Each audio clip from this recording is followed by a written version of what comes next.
নমস্কার দর্শক বন্ধুরা, মুনমুনের পৃথিবীতে সকলকে জানাই স্বাগত।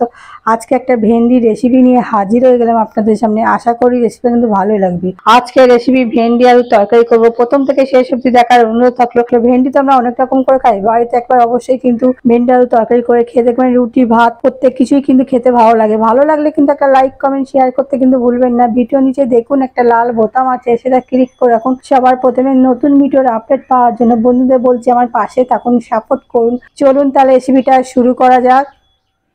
ভেন্ডি আলু তরকারি করার জন্যে ভেন্ডি নিয়েছি 400 গ্রাম, ছোটো ছোটো করে কেটে নিয়েছি। দুটো আলু নিয়েছি, ডুমো ডুমো করে কেটে নিয়েছি আলুগুলো। দুটো পেঁয়াজ নিয়েছি, কুচিয়ে নিয়েছি পেঁয়াজগুলো। 3টে কাঁচা লঙ্কা নিয়েছি, মাঝখান থেকে চিড়ে নিয়েছি। এবার মূল রান্নায় চলে যাব। গ্যাসে একটা কড়া বসিয়ে দিয়েছি, কড়াতে সর্ষের তেল দিয়ে দেবো। তেলটা গরম হয়ে গেছে, তেলটা কড়ার চারিদিকে লাগিয়ে নেব। প্রথমে আলুগুলো দিয়ে দেবো, দিয়ে হালকা ভাজা করে নেব।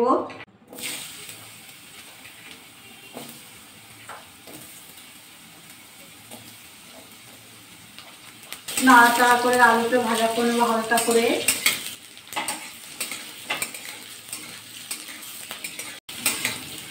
আলুগুলো কিন্তু একদম হালকা করে ভাজা করে নিয়েছি। দেখুন আলুটা কিন্তু একটা কালার এসে গেছে। আলুর মধ্যে আবার ভেন্ডিগুলো দিয়ে ভাজা করে নেবো একসাথে। এর মধ্যে দিয়ে দেবো লবণ দিয়ে ভাজা করে নেবো আলু দিয়ে ভেন্ডি দিয়ে।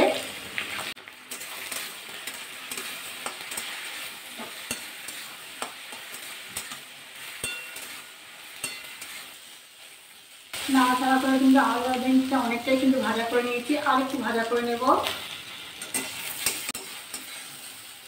আলুটা ভেন্ডিটা দেখুন একটা সুন্দর একটা কালার এসে গেছে। তার ভেন্ডি আলুগুলো তুলে নেব।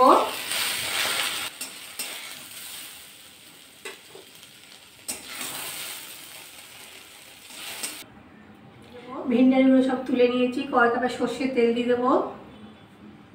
ফোড়নে দেবো কালো জিরে সামান্য, পেঁয়াজ কুচিয়ে রেখেছিলাম, পেঁয়াজটা আবার দিয়ে দেবো।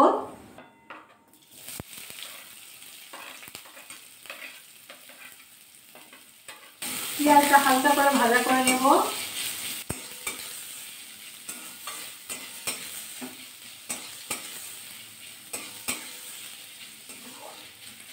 নাড়াচাড়া করে পেঁয়াজটা কিন্তু হালকা করে ভাজা করে নিয়েছি।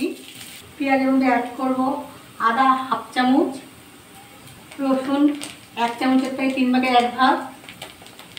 আর একটু ভাজা করে নেবো পেঁয়াজ দিয়ে রসুন দিয়ে আদা দিয়ে। রসুনের যে আদা একটা কাঁচা গন্ধ তাতে চলে যাওয়া অবধি একটু ভাজা করে নেবো 2-1 মিনিট। আদা রসুনের কাঁচা গন্ধ চলে যাওয়া অবধি ভাজা করে নিয়েছি 2-1 মিনিট। এবার অ্যাড করবো কিছু শুকনো গুঁড়ো মশলা। জিরে গুঁড়ো 1 চামচের থেকে 3 ভাগের 1 ভাগ, ধনের গুঁড়ো 1 চামচের থেকে 3 ভাগের 1 ভাগ, কাশ্মীরি লঙ্কার গুঁড়ো আন্দাজ বুঝে দিলাম একটু কালারের জন্যে, শুকনো লঙ্কার গুঁড়ো হাফ চামচ, ঝালটা আপনারা বুঝে দেবেন, পরিমাণ বুঝে হলুদ, লবণ। ভেন্ডি আলু ভাজার জন্য কিন্তু লবণ দিয়েছিলাম, সেই বুঝে কিন্তু লবণ দিতে হবে। অল্প করে জল দিয়ে দেবো, দিয়ে মশলাটা ভালো করে কষিয়ে নেব।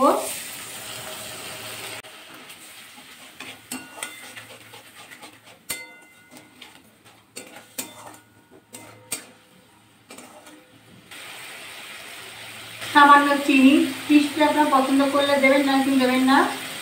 মশলাটা ভালো করে কষিয়ে নিতে হবে।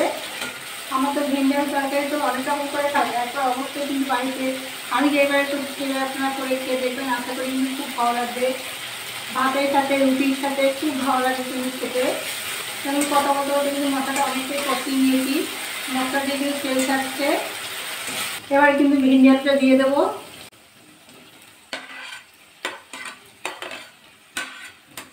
3টে কাঁচা লঙ্কাও দিয়ে দিলাম। ভালো করে মিশিয়ে নেব মশলার সাথে ভেন্ডি আলুটা।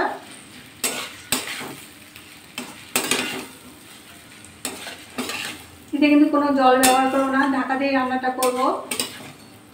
2-3 মিনিট অন্তর অন্তর ঢাকাটা খুলবার নাড়াচাড়া করে নেব। ভালো করে মিশিয়ে দিলাম, এবার ঢাকা দিয়ে দেবো। 2-3 মিনিট ঢাকা দিয়ে রেখেছিলাম, এবার ঢাকাটা খুলে নেব, নিয়ে আবার নাড়াচাড়া করে নেব।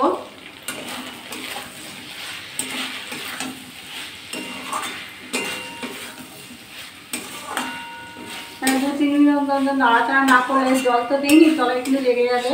তবে আলুগুলো বয়েল হবে একটু, এবার ঢাকা দিয়ে রান্নাটা করতে হবে। আবার ঢাকা দিয়ে দেবো। আবার 2-3 মিনিট হয়ে গেছে, আবার ঢাকাটা খুলে নেবো, নিয়ে আবার নাড়াচাড়া করে নেবো।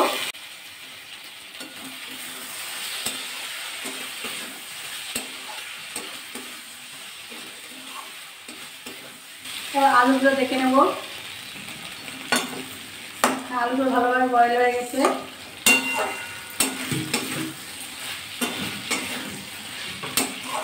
ভেন্ডি আলুর তরকারি কিন্তু পুরো রেডি। এই রেসিপিটা বন্ধুদের অবশ্যই বাড়িতে একবার করবেন, করে খেয়ে আমাকে কিন্তু কমেন্ট করে জানাবেন। বেশি কিন্তু ভালো লাগে রুটির সাথে।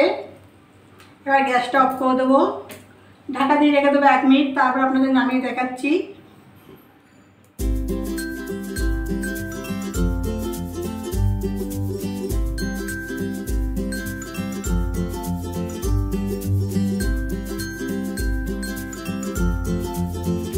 একটা প্লেটে নামিয়ে দিয়েছি।